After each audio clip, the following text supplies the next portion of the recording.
Hi friends ಎಲ್ಲರಿಗೂ so important ಏನು ಅಂತಂದ್ರೆ ಸೊ 2 kg ನಾವು ತೂಕ ಜಾಸ್ತಿ ಇದ್ರೆ ನಮ್ ಆಯುಷು 2 ವರ್ಷ ನಾವು ಮುಂದೆ ಇರ್ತೀವಂತೆ. ಸೊ ಹಾಗೆ 2 kg ತೂಕ ಜಾಸ್ತಿ ಇದ್ರೆ ನಮ್ಮ ಮಂಡಿ ಮೇಲೆ 4 kg ನಾವು ತೂಕ ಜಾಸ್ತಿ ಇದ್ದಾಗೆ. ಇದು ಗಾದೆ ಮಾತಲ್ಲ, ರಿಯಾಲಿಟಿ, ನಿಜ ನಾನು ಹೇಳ್ತಾ ಇರೋದು. ಸೊ ತೂಕದ ಜೊತೆ ನಾವು ಅಂದ್ರೆ ಫ್ಯಾಟ್ ಅನ್ನೋದು ಕೂಡ ನಮ್ಗೆ ಜಾಸ್ತಿ ಆಗ್ತಾನೆ ಇರುತ್ತೆ.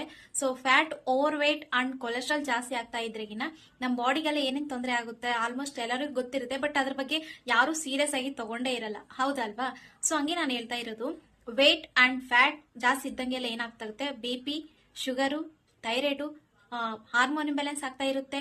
ಸೊ ಇದ್ರ ಎಲ್ಲಾ ಜೊತೆಗೆ ನಮ್ಗೆ ಮೇನ್ ಇಂಪಾರ್ಟೆಂಟ್ ನಮ್ಮ ಹಾರ್ಟ್, ಅದು ಚೆನ್ನಾಗಿದ್ರೆ ನಾವು ಚೆನ್ನಾಗಿರ್ತೀವಿ. ನಮ್ಮ ಹಾರ್ಟಿಗೆ ಕೂಡ ತುಂಬಾನೇ ತೊಂದರೆ ಕೊಡುತ್ತೆ. ಅದರಿಂದ ನಮ್ಗೆ ಫ್ಯಾಟ್ ಇರೋದ್ರಿಂದಾನೇ ಮೇನ್ ಇಂಪಾರ್ಟೆಂಟ್ ನಮಗೆ ಹಾರ್ಟಿಗೆ ತೊಂದರೆ ಕೊಡುತ್ತೆ. ಸೊ ಓವರ್ ವೇಟ್ ಆಗಕ್ಕೆ ನಮ್ಗೆ ಮೇನ್ ಇಂಪಾರ್ಟೆಂಟ್ ನಾವು ಊಟ ಮಾಡೋ ಅಂತ ಅನ್ನ.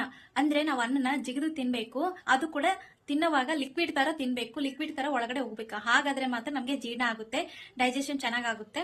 ಸೊ ಆ ತೂಕ ಕೂಡ ಜಾಸ್ತಿ ಆಗ್ಲಿದ್ದಂಗೆ ಇರುತ್ತೆ. ನಾವೇನ್ ಮಾಡ್ತೀವಿ, ಊಟನ ತಿನ್ನಲ್ಲ, ನುಂಗುತ್ತೀವಿ. ನುಂಗಿದ್ರೆ ಅದೇನಾಗುತ್ತೆ, ಡೈಜೆಷನ್ ಆಗಲ್ಲ, ಜೊತೆಗೆ ಅದ್ರ ಕೂಡ ಫ್ಯಾಟ್ ಆಗಿ ಕನ್ವರ್ಟ್ ಆಗುತ್ತೆ. ಫ್ಯಾಟ್ ಇಂದ ವೇಟಿಗೆ ಆಗುತ್ತೆ, ಸೊ ವೇಟ್ ಇಂದ ಓವರ್ ವೇಟ್ ಆಗುತ್ತೆ. ಸೊ ಹಾಗೆ ನಾನು ಹೇಳ್ತಾ ಇರೋದು, ಇದು ಗೊತ್ತೇ ಇರಲ್ಲ. ಇನ್ನೊಂದು ಕೂಡ ಹೇಳ್ಬೇಕಾಗಿರೋದು, ಮನುಷ್ಯನಿಗೆ ತೂಕ ಯಾಕೆ ಜಾಸ್ತಿ ಆಗ್ತಾ ಬರ್ತೀವಿ ಅಂದ್ರೆ ಮೇನ್ ಇಂಪಾರ್ಟೆಂಟ್ ಫುಡ್ ಜೊತೆಲಿ ಲೈಫ್ ಸ್ಟೈಲ್, ಇವೆರಡು ಇಂಪಾರ್ಟೆಂಟ್. ಫುಡ್ ಜೊತೆ ಲೈಫ್ ಸ್ಟೈಲ್ ಕೂಡ ಗೊತ್ತಿಲ್ಲ ಅಂತಂದ್ರೆ ನಮ್ಗೆ ಗೊತ್ತಿಲ್ದಂಗೆ ತೂಕ ಜಾಸ್ತಿ ಆಗ್ತಾ ಬರ್ತೀವಿ. ಸೊ ಹಂಗಾಗಿ ನಾನು ಹೇಳ್ತಾ ಇರೋದು, ಸೊ ನಿಮ್ ಫ್ಯಾಮಿಲಿ ಜೊತೆ ನೀವು ಖುಷಿಯಾಗಿರ್ಬೇಕು, ಚೆನ್ನಾಗಿರ್ಬೇಕು, ಯಾವುದೇ ಅನಾರೋಗ್ಯದಿಂದ ಹೋಗ್ಬಾರ್ದು, ಚೆನ್ನಾಗಿ ಆರೋಗ್ಯದಿಂದ ಹೆಲ್ತಿ ಆಗಿರ್ಬೇಕಂದ್ರೆ ನಿಮ್ಮ ವೇಟ್ ನ ಇವಾಗ್ಲೇ ಚೆಕ್ ಮಾಡ್ಕೊಳ್ಳಿ. ನಿಮ್ಮ ವೇಟ್ ಇಂದಾನೆ ಇದೆಲ್ಲ ಕಾರಣ ಬರೋದು. ಸೊ ಇಂಪಾರ್ಟೆಂಟ್ ನಾನು ಹೇಳ್ತಾ ಇರೋದು, ಬೇಗನೆ ವೇಟ್ ಲಾಸ್ ಮಾಡ್ಕೊಳ್ಳಿ. ಇನ್ನು ಮೋರ್ ಇನ್ಫಾರ್ಮೇಶನ್ ಬೇಕಂತಂದ್ರು ನನ್ನ ಪ್ರೊಫೈಲ್ ನ ಚೆಕ್ ಮಾಡಿ, ಅದ್ರ ಬಗ್ಗೆ ಫುಲ್ ಮಾಹಿತಿ ಕೂಡ ಕೊಟ್ಟಿರ್ತೀನಿ. ಇಲ್ಲಿ ಕೆಳಗಡೆ ನನ್ನ ನಂಬರ್ ಕೂಡ ಕೊಟ್ಟಿರ್ತೀನಿ.